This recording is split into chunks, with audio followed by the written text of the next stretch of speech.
Bismillahirrahmanirrahim. Assalamualaikum warahmatullahi wabarakatuh. Innal hamdalillah nahmaduhu wa nasta'inu wa nastaghfiruh wa na'udzu billahi min syururi anfusina wa min sayyiati a'malina may yahdihillahu fala mudilla lahu wa man yudlil fala hadiyalah. Asyhadu an la ilaha illallah wa la syarikalah wa asyhadu anna Muhammadan abduhu wa rasuluh. Ya ayyuhalladzina amanu taqullaha haqqa tuqatih wa la tamutunna illa wa antum muslimun. Kita lanjutkan masih Madarijus Salikin ini, mengapa nikmat dinisbatkan kepada Allah sedangkan kemurkaan tidak disebutkan pelakunya. Yang pertama, bahwa nikmat adalah kebaikan dan keutamaan, sedangkan kemurkaan termasuk bab hukum dan keadilan, sedangkan rahmat mengungguli kemurkaan. Jadi rahmat Allah itu lebih besar dibandingkan kemurkaan Allah.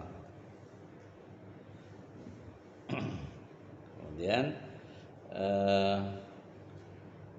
maka dinisbatkanlah kepada dirinya mana yang lebih sempurna, lebih dahulu dan lebih kuat di antara kedua hal tersebut. Demikianlah metode Al-Quran dalam menisbatkan kebaikan dan kenikmatan kepadanya. Dalilnya diantaranya surat Al-Jin, yang artinya, dan sesungguhnya kami tidak mengetahui dengan adanya penjagaan itu apakah keburukan yang dikehendaki bagi orang yang di bumi, ataukah Tuhan mereka yang menghendaki kebaikan bagi mereka. Al-Jin ayat 10. Kemudian yang kedua, bahwa hanya Allah sendiri yang memberikan nikmat sebagaimana dalam firman-Nya dalam surat An-Nahl ayat 53, dan apa saja nikmat yang ada pada kamu maka dari Allah datangnya, karena disandarkan kepadanya apa yang menjadi wewenang tunggalnya. Jika hal itu dinisbatkan kepada selainnya, maka hanya karena statusnya sebagai jalan dan saluran nikmat saja. Adapun kemurkaan kepada musuh-musuhnya, sesungguhnya kemurkaan ini tidak khusus untuk Allah Ta'ala saja, bahkan malaikat-malaikatnya, nabi-nabinya, rasul-rasulnya, dan wali-walinya atau kekasih Allah juga marah kepada apa yang dimurkainya. Mereka marah kepada sesuatu karena Allah marah atau murka kepadanya. Ungkapan ghairil maghdubi alaihim, yang orang-orang yang dimurkai sesuai dengan sikap pada walinya, menunjukkan bahwa memberi nikmat merupakan wewenang tunggalnya, maksudnya wewenang Allah ya, dan bahwa memberi nikmat mutlak itu hanya dari diri sendiri, dari dia sendiri, maksudnya dari Allah ya. Dia sendirilah yang berwenang terhadapnya. Karena itu tidak dipakai ungkapan al-mu'am alaihim, al-mun'am alaihim. Yang dipakai ghairil maghdubi alaihim, bukan al-mun'am alaihim. Yang dalilnya apa lagi? Yang ketiga, bahwa tidak disebutkan pelaku kemurkaan dalam ayat ini adalah untuk mengesankan dihinakannya orang yang dimurkai itu, juga untuk merendahkan dan meremehkan keadaannya. Kesan ini tidak terdapat dalam penyebutan pemberi nikmat, tetapi justru menimbulkan kesan kemuliaan orang-orang yang diberi nikmat, sanjungan dan penghargaan kepadanya. Berbeda halnya kalau tidak disebutkan pelaku pemberinya. Jika Anda melihat seseorang dimuliakan dan dihormati oleh raja, maka ada yang mengatakan ini adalah orang yang dihormati dan dimuliakan oleh baginda raja, dan diberinya apa yang diinginkannya. Perkataan itu lebih tinggi dan lebih mengesankan dalam menyanjung dan menghormati seseorang daripada kalau dikatakan ini adalah orang yang dimuliakan, yang dia anugerahi, dihormati dan diberi sesuatu. Ibnu Qayyim mengatakan, renungkanlah rahasia yang amat indah di dalam menyebutkan sebab dan balasannya bagi ketiga golongan manusia dengan ungkapan yang sangat ringkas dan pendek. Karena pemberian nikmat kepada mereka meliputi pemberian nikmat hidayah, ya, berupa ilmu yang bermanfaat dan amal soleh yang merupakan petunjuk dan agama yang benar.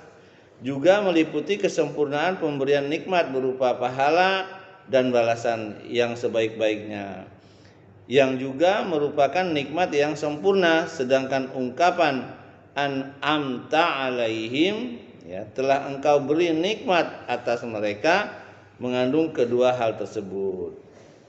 Penyebutan kemurkaannya atas mereka yang dimurkai juga mencakup dua hal, yaitu balasan berupa kemurkaan yang pada akhirnya mengakibatkan siksaan dan hinaan, dan mencakup sebab yang karenanya mereka layak mendapatkan kemurkaan Allah Subhanahu wa taala.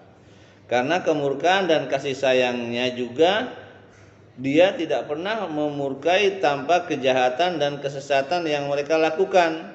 Seolah-olah kemurkaan atas mereka itu merupakan konsekuensi logis dari kesesatan mereka, dan penyebutan orang-orang yang sesat berkonsekuensi logis bagi kemurkaan dan hukumannya terhadap mereka.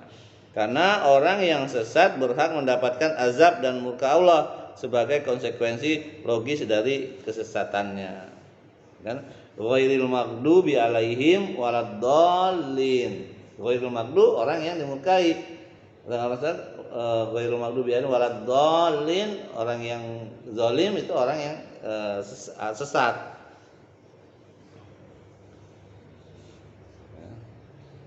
Kemudian renungkan penyebutan kebalikan antara hidayah dan nikmat dengan kemurkaan dan kesesatan. Disebutkan al-maghdubi alaihim, orang-orang yang dimurkai, dan ad-dallin, orang-orang yang sesat.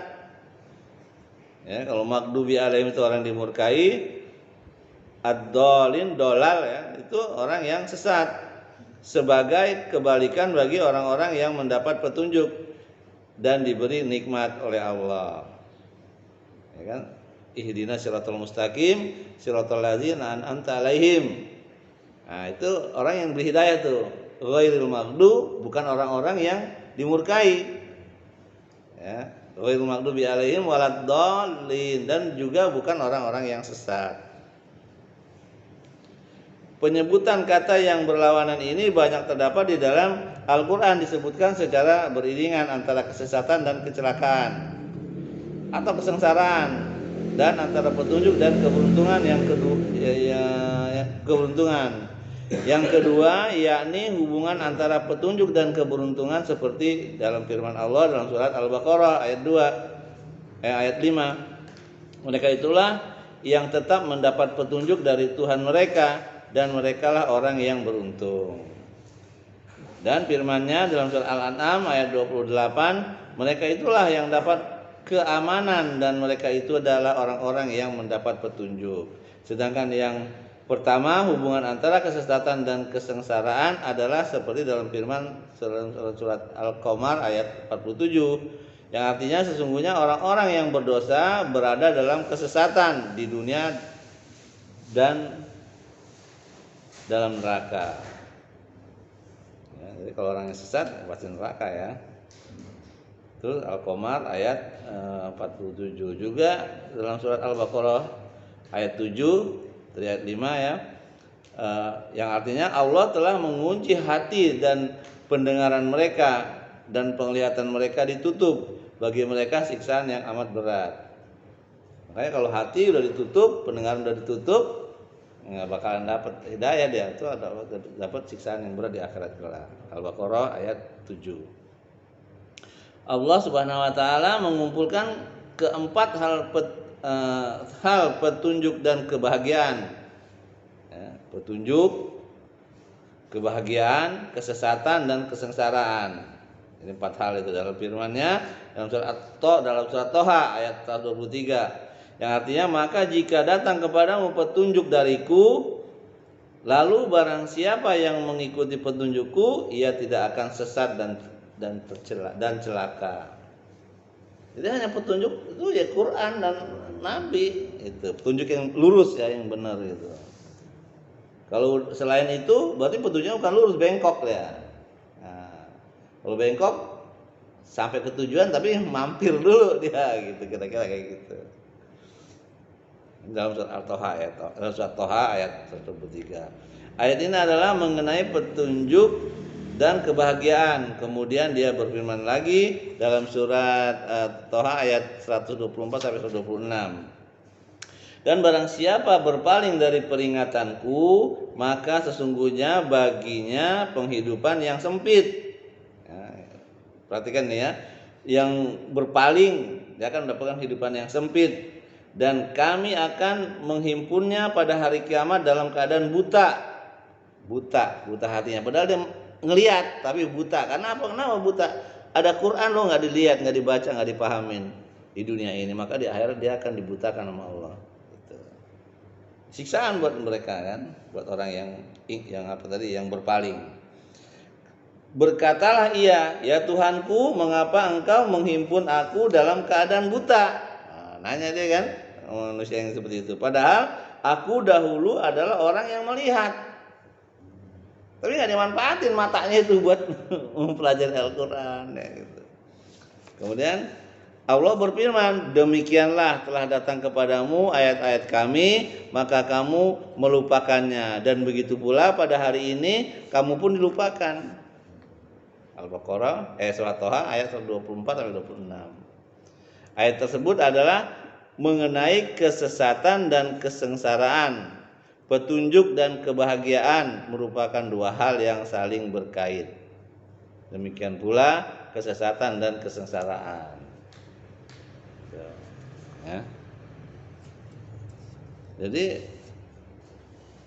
makanya dialog ini antara hambanya dengan Allah. Kenapa engkau butakan aku, katanya. Padahal aku di dunia bisa melihat. Allah jawab, demikianlah. Karena kamu ada ayat-ayat itu kamu berpaling, nggak mau gitu loh. Makanya dia dianggap buta di dunia kan, nah, di akhirat dia dibutakan. Sama orang yang ingkar juga begitu. Makanya kalau Nabi sering membuat garis lurus nih. Nah, kalau untuk mencapai titik ini kan berarti harus jalannya lurus kan. Nah, ada orang yang sini tapi ke situ juga nanti gitu loh. Nah, ini berarti ini nggak benar nih. Mungkin subhat atau apa kan di sini larinya gitu kan. Nah, akhirnya dia yang jalannya bengkok inilah yang orang tersesat. Dolal sesat. Walad dolin sesat ya. Makanya kalau kita mau supaya jalannya lurus, ya ikutnya cuman Al-Quran dan Sunnah yang dipahami oleh para sahabat. Itu intinya. Iya, gitu. Karena kita orang awam, ya kan? Kita ini pengikut. Kita ikutin yang benar gitu dong. Ngapain ikutin yang salah, ya kan? Pakai muter dulu ya. Muter dulu gitu. Nah, ada ya, kita cukup kali ya. Karena udah tinggal 4 menit lagi. Mudah-mudahan dari judul yang singkat ini, kenapa nikmat itu dinisbatkan kepada Allah, sedangkan kemurkaan tidak ditujukan pelakunya. Yang intinya bahwa kasih sayang Allah itu lebih besar daripada kemurkaan Allah. Makanya kalau kita itu berbuat baik, Allah lipat gandakan, ya kan? Tapi kalau kita berbuat jahat, ya satu balas sama Allah. Makanya Allah nggak zalim.